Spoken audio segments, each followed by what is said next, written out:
we're very happy to be here and to back your country in this strategy, because this is clear that both oceans and forests are absolutely key for climate change and biodiversity, both. And so we launched this initiative with some other countries to protect 30% of lands and seas. So we will engage with you in this strategy and we will help you to do so.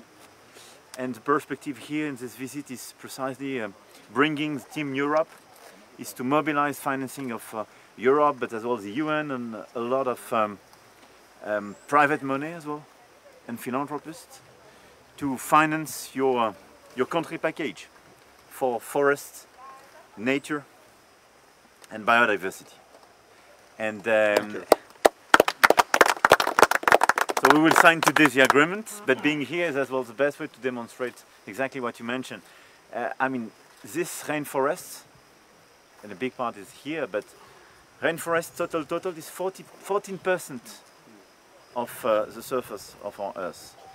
And it represents 75% of irrecuperable carbon and more than 90% of ecosystems of known species. This is why just here in this forest you have 8% of our biodiversity.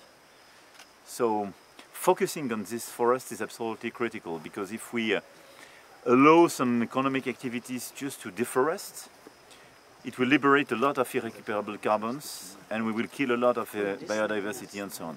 And in fact what was clear to us is we put a lot of money to repair, to reforest, but we didn't finance till recently the protection of existing forests and this conservation activity. And this is why we want to work very closely with your government. This is why we were together in Libreville, and I did appreciate the fact that you took the time and you committed yourself to be with our Gabonese friend, because this is a strategy we launched there. But this is working with government, with tribes and indigenous people, because protecting and launching this conservation work is not just protecting nature, but people as well, and indigenous people, and their way of life and this balance. Thank you. Merci beaucoup. Un mot en français pour dire que dans notre lutte pour le climat et la biodiversité, qui sont des combats jumeaux, on a maintenant, depuis ces dernières années, accru le travail sur les forêts, en particulier les forêts primaires, les forêts tropicales et les océans. Et ce sont deux combats sur lesquels nous travaillons avec la Papouasie-Nouvelle-Guinée, parce que ces 2 dernières années en particulier, on a eu un débat qui s'est intensifié avec le Premier ministre Marapé. On a pris une initiative, il y a maintenant 1 an et demi, qui a été de lancer ce travail pour protéger les forêts primaires. Pourquoi? Parce que, je dis, c'est un enjeu qui résume parfaitement la chose, climat et biodiversité. Les forêts primaires qui existent à travers le monde, elles sont ici, et en Asie du Sud-Est, c'est le bassin du fleuve Congo et c'est l'Amazonie. C'est 14% de la surface du globe, 75% de ce qu'on appelle le carbone irrécupérable, c'est-à-dire quand on déforeste, qu'on brûle, eh bien on libère du carbone et donc en quelque sorte on repart en arrière. Et c'est à peu près 90% des écosystèmes des espèces vertébrées connues. Et là où, depuis ces dernières décennies, on avait mis en place des systèmes de financement où on aidait à reforester, ce qu'on fait chez nous d'ailleurs, hein, on met de l'argent pour recréer des forêts, il n'y avait absolument aucun modèle économique pour aider à préserver cet existant. Et donc la conservation des forêts primaires, c'est un enjeu fondamental climatique. Simplement, il faut que pour les pays qui en ont, on reconnaisse les systèmes et les services environnementaux qui sont rendus par ces forêts, ce qu'elles représentent, et donc qu'il y ait une rémunération, qu'on permette des équilibres économiques, et que, en quelque sorte, on vienne accompagner aussi les peuples autochtones qui les préservent avec les gouvernements. Ce cadre, on l'a bâti à Libreville, lors du One Forest Summit, où était le Premier ministre Marapé avec nous. Et on le décline maintenant pays par pays. On met en place des contrats pays, où au fond, le pays construit sa stratégie et on mobilise des financements. Donc là, on a des financements français, européens. L'Europe, mais on annoncera tout à l'heure, met 60 millions d'euros sur ce projet, ici même.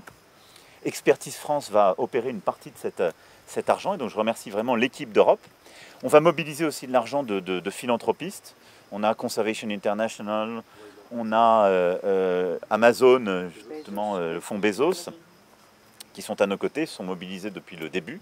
Et donc tout ça va nous permettre d'avoir ce financement qui sera opéré en lien avec le gouvernement pour protéger cette forêt primaire et permettre de rémunérer ces services environnementaux.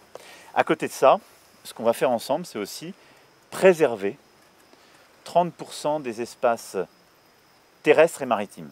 C'est la haute ambition pour le climat et la nature qu'on a lancé il y a quelques années. La France a l'idée ce projet et il est très important pour nous. On l'a réaffirmé dans le cadre du partenariat de Paris pour les peuples et la planète. Et donc là, c'est aider des pays, comme nous le faisons nous-mêmes, à dire on définit 30% de notre surface qu'on veut préserver et 30% de nos espaces maritimes. Pourquoi? Parce que comme l'a aussi dit le Premier ministre, les océans font partie de la préservation de la biodiversité et de la solution en matière de, là aussi, carbone.